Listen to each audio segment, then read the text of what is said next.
This actually just happened. Again, just to recap, about 10 a.m., our deputies responded to a call for service at an apartment regarding some shots fired.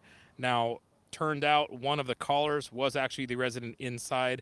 Upon the deputies' arrival, several shots were fired toward the deputies. Deputies returned fire and were retreated to a point of safety.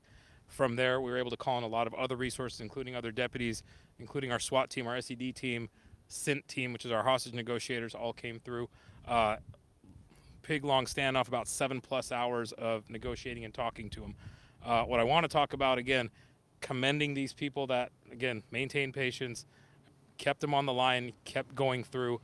He was very adamant about wanting us to shoot him. He was very adamant about suicide by cop.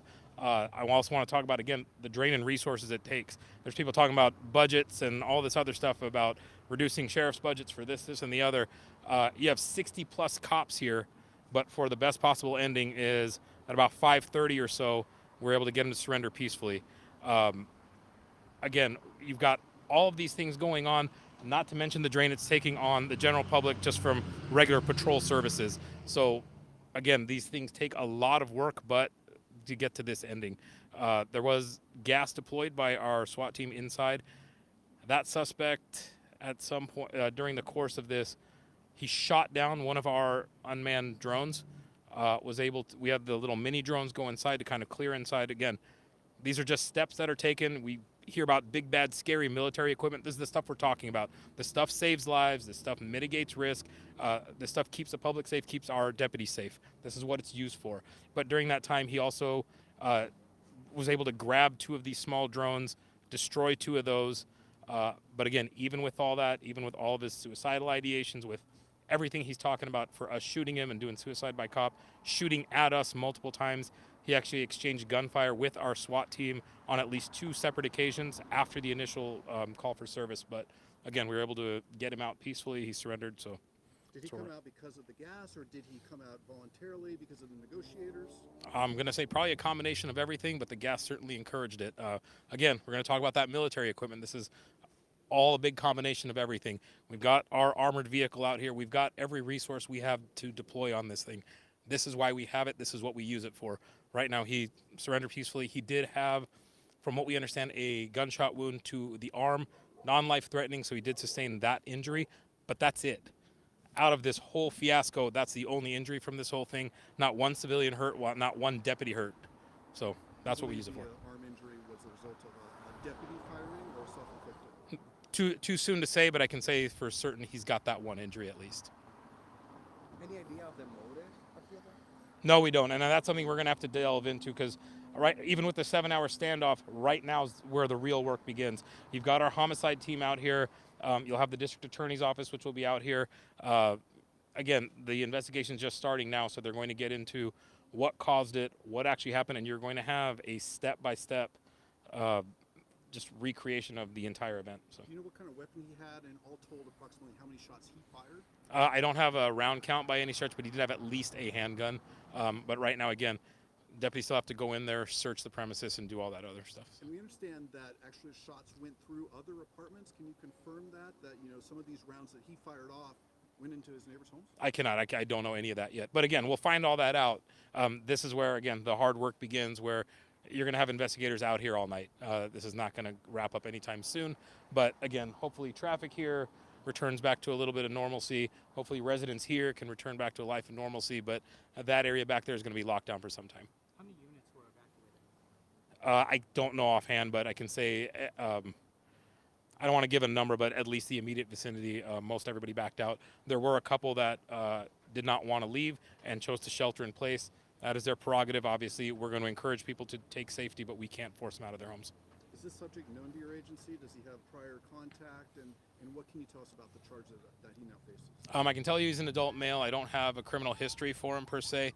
As far as charges go, he's going to have at least attempted murder on several peace officers. Beyond that, I don't know. But he's gonna have a lot. Now, getting into that, I'm hoping he's locked up for a while. Okay, because I mean, again, you've got a dangerous person out here. He's shooting at cops. He has absolutely no regard for anybody else. Crowded apartment. You've got houses here across the street. You look behind me. These are families here. that don't want us here by any stretch. They don't want you here by any stretch. They want to just go back to playing football and stuff across the street. So this guy has no regard for it. I'm hoping he's locked up for a while. So we don't know if he's on parole or prohibited person or anything like that? As of right now, I don't have that. How long do you guys think you guys can be out there for? All night. I think that's safe to say. With everything that's happened so far, I think it's safe to say we're going to be out here all night. Allowed to go back in, or is he gonna be a while? For us, we're going to try to do a controlled repopulation at some point as soon as it's safe. We want to get people back home. Obviously, the folks back here are going to just have some disturbance of us being out here, but they're allowed back. But the folks inside that complex are going to probably face the most inconvenience tonight. Is PG&E restoring gas in the area? Yeah, I think that's exactly what they're going through right now. Yeah. Do you know how many deputies actually fired? No, I don't have that yet. I can say more than one. Yeah, more than one. And just to double check, he's the one that called. He was one of them. So, again, we received several calls for service about shots fired there. Someone actually reported a bullet hole in a window. Deputies arrived, found a bullet hole in that window. I can't say that it came from outside or came from inside. I don't know that yet. However, all that will get determined later. But he was one of the several callers. But he So- was the only one in that apartment complex. He was the only one in that apartment. He was the one who called. I think it's safe to speculate he was probably setting up for an ambush. Obviously, investigation will have to confirm that. But why else would you call if you're shooting from outside your apartment? Is it safe to say that, at some point during the negotiations, he said that he wanted suicide by cop? Several times over, he's talking to our negotiators. And again, this is where our guys are the best in the business for this very reason. Even with all that, with all the guns you had out there, every resource, all the big, bad, scary military equipment we have out there, nobody wants to hurt this guy. We want him to surrender peacefully. We want him to come out. And, after some time, obviously that's how it ended. Anything else the homeowners, the public need to know? Again, for those living here, I mean, we apologize for that inconvenience of you having to deal with everything here. But again, our ultimate goal is to keep you safe.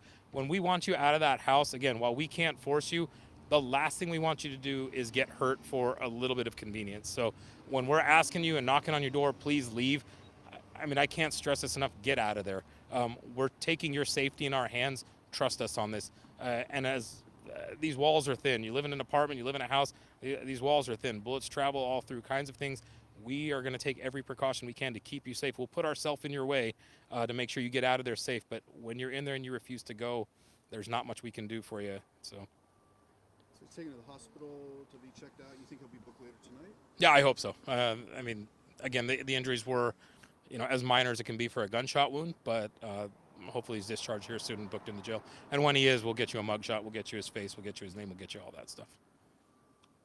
I got one quick one. Yeah, Can hit you me. elaborate a little bit on the decision to get PG&E out here to cut the gas, and eventually they had to decide they're just going to cut it to the entire apartment complex. Can you elaborate on that a little bit? I'll be honest with you, I'm not going to get into every single bit of the tactics of it, but certain things led to these decisions. And ultimately, like I said, he came out, he surrendered, not a single civilian hurt, not a single deputy hurt. We'll call the decision correct right now. So, Did you mention his age? he's an adult. I can get all that for you once he's booked in. So.